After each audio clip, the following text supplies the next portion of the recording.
eu vou falar de um outro tema diferente, então quebrar um pouco, né, essa sequência aqui, que é sobre as cláusulas existenciais nos pactos antenupciais. É interessante, isso me chama muita atenção, porque eu tenho feito, o direito de família está cada vez mais contratualizado. Eu tenho feito os contratos que eu nunca imaginei que faria nos últimos tempos, né? Quem me acompanha lá no Instagram já viu que eu sempre posto isso lá, que é esse contrato de geração de filhos. Fiz um contrato de fidelidade, um casal que se amava, gostava, mas o marido era para usar uma linguagem chula, porque nós estamos aqui na intimidade, era um galinha. Então, ele sempre atraía, e ela adorava o marido, e ele gostava, mas tinha aquela coisa. E ela me procurou, falou, como é que eu faço com isso? Ele promete que não vai me trair mais, mas vai, trai e tal. Fizemos um contrato, né, em que ele, estabelecendo uma multa, tipo esses contratos americanos, que nós vamos falar sobre isso, e fizemos esse contrato. E olha só, um outro contrato que eu fiz também, que me chamou muita atenção, é um contrato de sugar baby. Quem imaginou uma coisa dessa? Porque tem um limiar muito tênue entre garota de prostituição, garota de programa com sugar baby, assim como tem padrasto e pai socioafetivo, namoro e união estável. E ele quis fazer esse contrato porque falou, olha, eu já tive um casamento, já tive uma união estável, não quero mais, eu só quero ficar assim, eu tenho dinheiro, eu posso dar dinheiro para ela, sustentar, mas isso se fazia importante porque para não caracterizar a união estável. Fiz também um contrato de um acompanhante. Terminou a união estável, ele adorava a mulher, eles adoravam viajar. E só queria viajar, mas não queria que aquilo fosse. Não era nem namoro, nem união estável. Então, nós, advogados, temos que ser criativos, inventivos. E, nisso, eu comecei a pensar como é que isso se contextualiza no direito de família, né? Porque o direito de família está cada vez mais contratualizado, claro. E isso se deve ao desenvolvimento e compreensão da autonomia privada, que é a palavra de ordem do direito contemporâneo. No Congresso do IBD Civil no Ceará, agora, o Paulo Lobo, um dos maiores juristas do Brasil, ele propõe a substituição dessa expressão autonomia privada por autodeterminação existencial.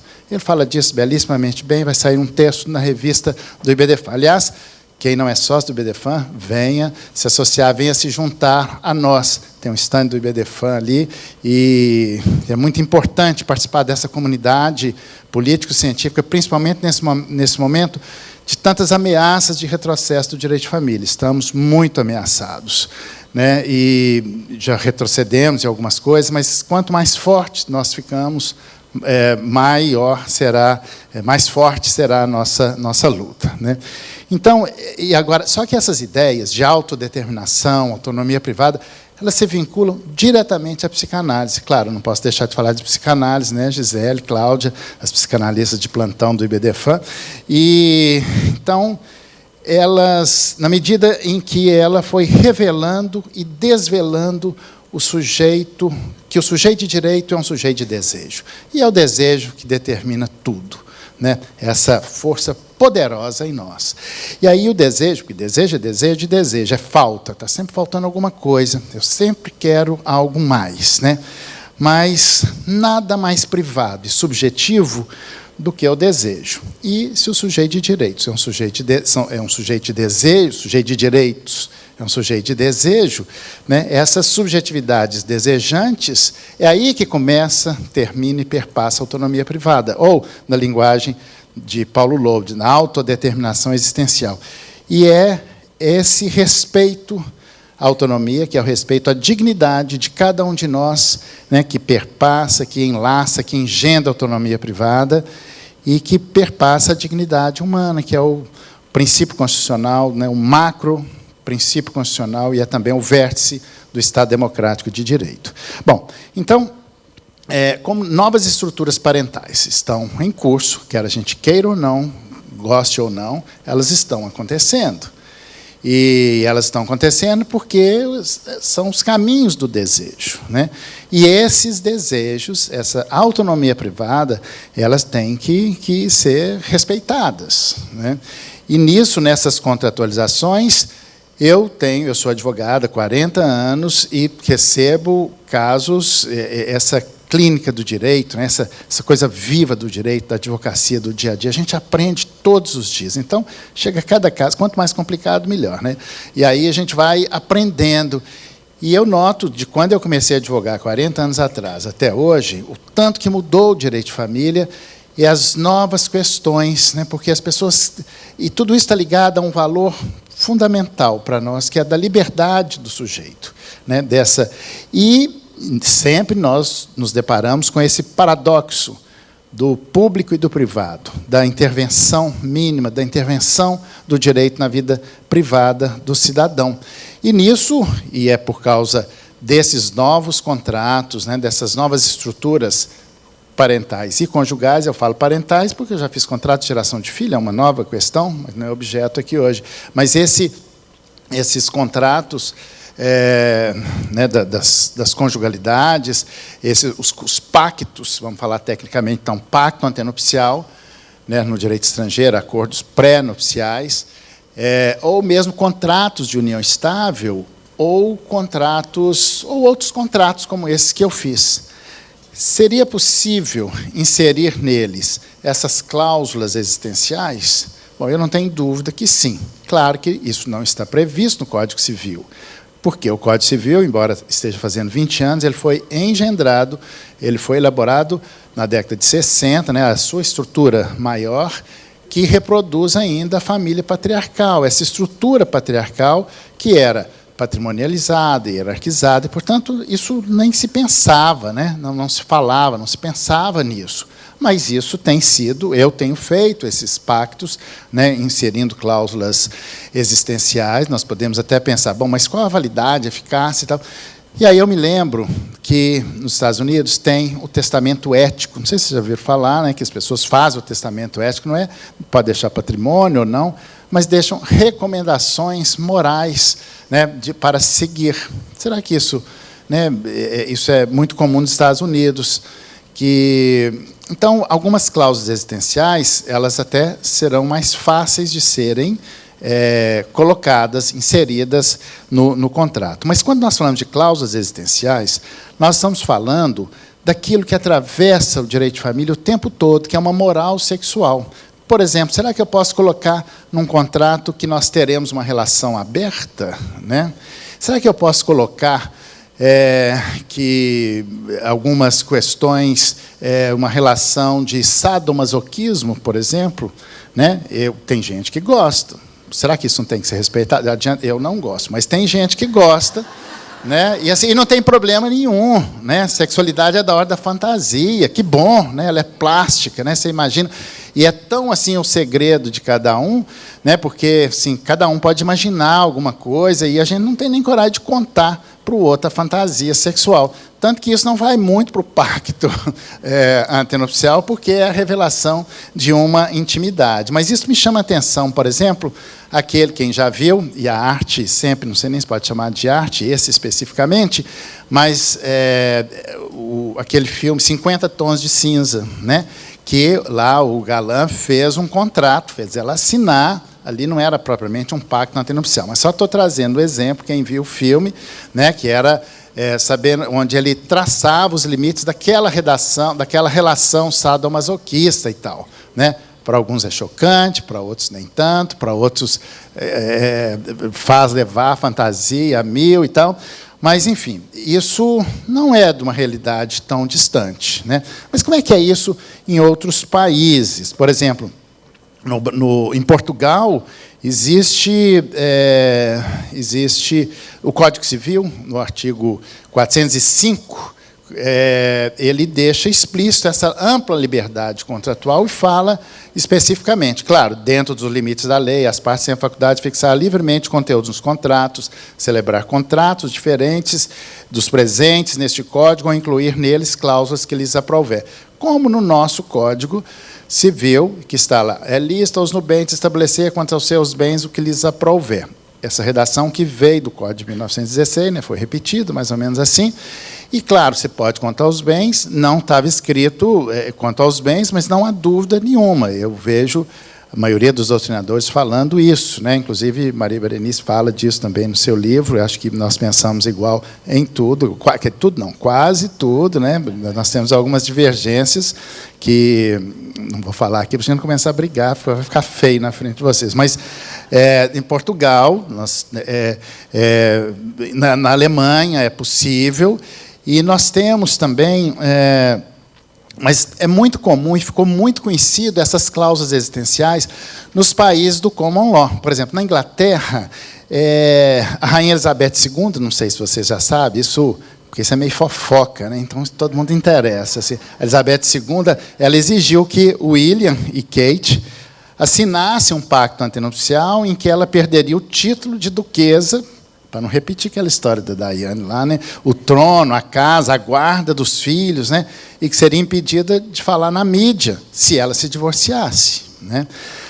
Agora, nos Estados Unidos, que é o mais comum, né? Os mais conhecidos, nós temos muitos pactos conhecidos, né? E, apesar dessa espetacularização, elas nos remetem a algumas questões interessantes. Por exemplo, você se lembra, isso entrou na mídia, né? Jennifer Lopez e o ator com o ator, né, que fizeram notícias de jornais, né? Eu não vi o pacto. Então, a obrigação de relações sexuais 4 vezes por semana, relações sexuais de qualidade, né? E eu fiquei pensando assim, como é que vai ser essa relação? E como é que vai ser o descumprimento disso? Se não tiver. Então, como é que, se terminar, vai falar, né, para pagar aquela multa estrondosa que estava lá no contrato, como é que vai colocar lá? Não, teve relação, não teve. Será que cada relação ia ter que dar um recibinho da relação? Né? Ou então, assim, foi uma relação, foi de qualidade? Não, nota 10, 9, qual é a nota de hoje? Né? Então, isso é muito, para nós é engraçado. Na verdade, meio ridículo, né? Mas assim... mas é assim, a Catherine Zeta-Jones também com Michael Douglas, né, também fizeram um pacto antenupcial, que eles chamam de acordo pré-nupcial, porque o Michael Douglas ele era um sexomaníaco, tinha distúrbio ninfomaníaco, né, e ela colocou tinha uma multa milionária, né, que ele teria que se tratar. Então, olha só, é uma cláusula existencial, ele tratar dessa relação, dessa compulsão sexual dele, né? A Nicole Kidman, né, não sei se você sabe, ela está cheia de fofoca aqui, né, gente? Assim, fofoca, todo mundo gosta de fofoca, muito melhor do que ficar pensando aqui o direito. Mas é uma entradinha na fofoca. A Nicole Kidman, que estabeleceu no com o cantor Cat Urban, né, um prêmio que ele receberia um prêmio de $600 mil por ano se ele se mantivesse livre de drogas ilícitas, porque ele era viciado em drogas, e também não tivesse relação com outras pessoas. Olha só, e por aí vai a imaginação, né? O criador essa aqui é interessante, do Facebook, também fez um acordo pré-nupcial, né, que ele era conhecido como um workaholic. E isso realmente, eu fico pensando, porque eu sou meio workaholic, se a Adriana ia querer fazer um negócio desse, que ficou estabelecido que ele, além de ter que fazer sexo pelo menos uma vez por semana, que ele deveria dar atenção a ela pelo menos de 100 minutos do tempo, teria que dedicar pelo menos 100 minutos por dia a ela, porque ele tinha essa compulsão de trabalhar, né? Então, isso ficou estabelecido. Olha só a criatividade humana, como é que é isso, né? Bom, mas voltando aqui para o Brasil, saindo um pouco da fofoca, como é que é isso? A jornada de direito civil estabeleceu lá a 8ª jornada de direito civil, estabeleceu no seu enunciado 635, que são as jornadas que fazem a interpretação da lei, especialmente do Código Civil, né, que não deixa sombra de dúvidas, que diz o seguinte. Então, saindo do direito estrangeiro, voltando para o Brasil, o pacto antenupcial e o contrato de convivência, aspas, tá? O pacto antenupcial e o contrato de convivência podem conter cláusulas existenciais, desde que essas não violem os princípios da dignidade humana, da igualdade entre os cônjuges e o da solidariedade. Bom, as cláusulas existenciais mais comuns aqui, né, que isso, gente, aqui nasce o direito de família. No IBDFAM, ele faz o direito de família, a gente vai evoluindo, a gente vai delirando. Uns falam que nós somos delirantes, né, Berenice? Mas a coisa é uma realidade. Mas, se vocês não fizerem, em breve vocês farão. Então, a partir do momento em que nós estamos falando disso aqui, vocês vão prestar mais atenção e nos pactos que vocês fizerem, vocês já vão começar a colocar isso. Olha só que encontro legal, 800 pessoas aqui pensando assim, e isso é o direito de família do futuro. Aliás, o direito de família, já ia me esquecendo de dizer, que eu fiquei muito orgulhoso, não sei se vocês acompanharam, Cuba aprovou o Código de Família, um dos poucos países do mundo que tem um Código de Família, e, além de ter reconhecido a união homoafetiva, várias coisas, várias evoluções, eles buscaram, beberam no IBDFAM, buscaram do IBDFAM várias expressões. Então, está lá, no Código de Cuba, que nem está na lei brasileira, porque isso foi uma construção doutrinária jurisprudencial, as expressões homoafetividade, inventado pela Berenice especificamente, né, que é adotado por todos, multiparentalidade, socioafetividade, várias outras expressões, está lá no Código de Cuba. Nós estamos no Congresso Internacional, vamos falar aqui, mas só para falar assim, de como é importante e de como é que o direito, o pensamento jurídico, né, ele vai pairando sobre nós. Cada um de vocês pensa uma coisa, a gente vai conversando, e assim vai evoluindo, né, o pensamento jurídico. Mas as cláusulas existenciais mais comuns estabelecidas, né, que eu já fiz, por exemplo, e vocês vão fazer, que são as tarefas domésticas, a privacidade, estabelecer sobre a privacidade nas redes sociais, falar sobre técnicas de reprodução heteróloga, por exemplo, sobre educação religiosa, né? Sobre, enfim, não há limites para a criatividade, né? E aí pode-se construir, e a partir daí você vai estabelecendo essas relações. Primeira questão é, bom, mas qual a eficácia disso? Tem gente que fazer, cumprir isso, algumas sim, outras não, mas independentemente de ser possível fazer o cumprimento dessas obrigações, elas funcionam como uma diretriz. Mesma coisa, eu coloco, às vezes, nos pactos, voltando para a questão patrimonial, sei que não tem eficácia. Por exemplo, sobre pensão alimentícia. Ninguém fala, quando se separar vai ter pensão de tanto. Não adianta colocar isso, porque não vai ter eficácia. Mas serve de parâmetro. Olha, ambos vão... Porque, na verdade, a pensão alimentícia é a realidade atual daquele momento que vai dizer. Mas serve como um parâmetro, né? A guarda, a divisão das tarefas, não tem como exigir o cumprimento daquilo, porque a realidade pode mudar, mas serve como um parâmetro. E, nesse caso, nós temos... E esses parâmetros, eles são importantes, né? Porque, e quando falar sobre isso, e as pessoas têm muita dificuldade, principalmente porque quando a gente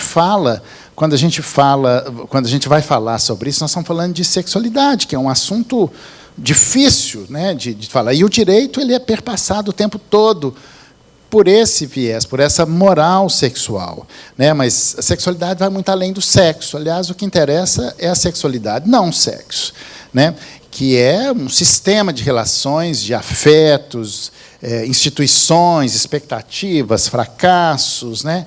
E tanto é que o casamento foi, por muito tempo, o legitimador das relações sexuais, né?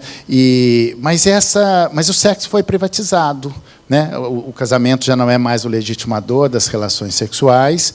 E aí eu volto à questão, será que afronta a ordem pública se eu colocar que no meu casamento, na minha relação, pode ter uma relação aberta, que aquilo não é uma afronta à ordem pública? O que é a ordem pública? Afronta a moral e os bons costumes? O que é a moral e os bons costumes, né? Nós tivemos uma decisão do Tribunal de Justiça de Santa Catarina, não sei se vocês se lembram, muito interessante, que usou essa expressão, onde um casal, dois homens que viviam juntos, e eles tinham uma relação aberta. E quando um foi reivindicar na justiça o reconhecimento da união e reivindicar direitos, o que ele alegou em defesa da descaracterização dessa união estável? É que eles tinham uma relação aberta, né? E aí o Tribunal de Justiça de Santa Catarina falou, olha, isso não significa que isso vai descaracterizar a união estável. É a mesma coisa, olha, eu fui infiel, então não tem casamento. Descaracteriza a união estável, descaracteriza, né, o casamento. Então, essas questões da sexualidade, elas que são da ordem do desejo, elas perpassam todo o direito de família. Foi essa moral sexual que legitimou e ilegitimou por muito tempo essas relações, né? Filho ilegítimo, né? Nós temos uma atual questão para ser resolvida, que se depara com essa história do público e do privado. As uniões simultâneas, por exemplo, né? O STF já se debruçou sobre isso, no primeiro julgado, há 12 anos, ficou 11-10, 10-1, depois agora 6-5, bateu na trave, e agora, se mudar a composição do STF no próximo mandato, que teremos ministros, a promessa é que teremos ministros terrivelmente evangélicos, isso aí vai voltar a ser, voltar para esse placar antigo desse reconhecimento, cujas decisões são sempre da ordem moral.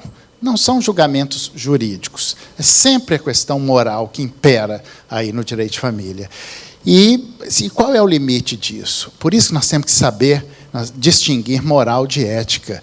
E, a partir do momento que nós distinguirmos moral de ética, talvez a gente possa até começar a fazer pactos, cláusulas, inserir cláusulas existenciais aí nos nossos pactos. Mas eu não vim trazer a verdade, né? Porque eu não sou a verdade à vida, e quem me seguir não estará salvo.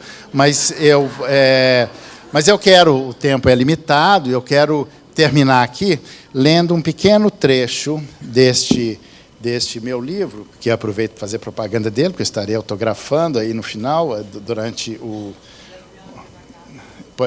não, até não foi esse. Bom, e nós temos, nesse livro, gente, tem alguns filmes que eu indico, né, porque direito, arte e psicanálise estão sempre presentes. E aí, tem alguns filmes que ajudam a gente a pensar melhor o direito de família.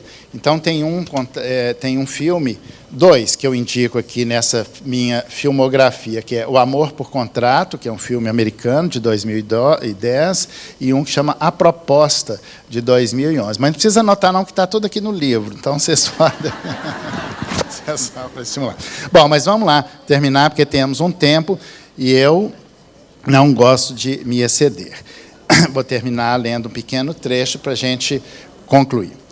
Proibir o estabelecimento... É possível estabelecer direitos pessoais e existenciais no pacto antenupcial. Podemos exemplificar o reconhecimento de paternidade, maternidade, que, mesmo sendo inválido, o pacto ele surtirá efeitos quanto a este reconhecimento.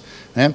Pode-se também estabelecer sobre questões domésticas, da administração do lar conjugal, sobre dormir em quartos separados. Tem gente, aquele casal clássico, Simone de Beauvoir e Jean-Paul Sartre foram felizes até que a morte os separou, dormindo, inclusive, em casas separadas. Mas tem gente que quer dormir em quartos separados. Pode ser uma fórmula. Né? Ou em casas separadas. Ainda que seja de difícil execuibilidade, tais regras estabelecem parâmetros que podem tornar o casamento melhor. Obviamente que não se pode estabelecer regras que infringam deveres de cuidado e educação dos filhos, mas pode-se estabelecer parâmetros e princípios sobre a escolha do nome, educação religiosa, isso muito importante, ou não, e todos os assuntos que poderiam gerar desavenças em um casal, como se tem feito nos contratos de geração de filho, lá, né, das famílias coparentais. Proibir o estabelecimento de cláusulas de conteúdo moral sobre fidelidade, não proibição de uma relação aberta, práticas sexuais não convencionais, seria interferir na autonomia da vontade dos sujeitos ali envolvidos. Quanto mais claras as regras estabelecidas entre o casal, mais verdadeira será a conjugalidade. Obviamente que a maioria das pessoas prefere guardar em segredo suas fantasias e intimidade e não revelá-las em um pacto antenupcial. Mas, se quiserem deixar algumas regras claras nesse sentido, não há impedimento jurídico. Ao Estado e nem a terceiros interessam esses conteúdos, pois eles não trazem prejuízo algum, a não ser o incômodo de ver estipulado questões de um casal que só eles interessam. O Código Civil regula e estabelece regras para o casamento, mas o casal pode ter o seu código particular, de conteúdo moral, sexual, podendo ser previsto em um pacto antenupcial, pois isto em nada interfere em direito alheio.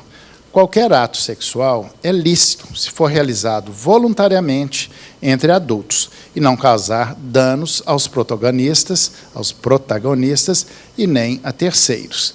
Bem, então, só queria deixar essas reflexões aqui, essas ideias precisam ser melhoradas, né? Mas, e começa aqui num congresso como esse, nasce o direito de família, a fonte, né, onde começam essas novas ideias, que a gente começa delirando junto, e depois isso vai se tornando uma realidade. Muito obrigado.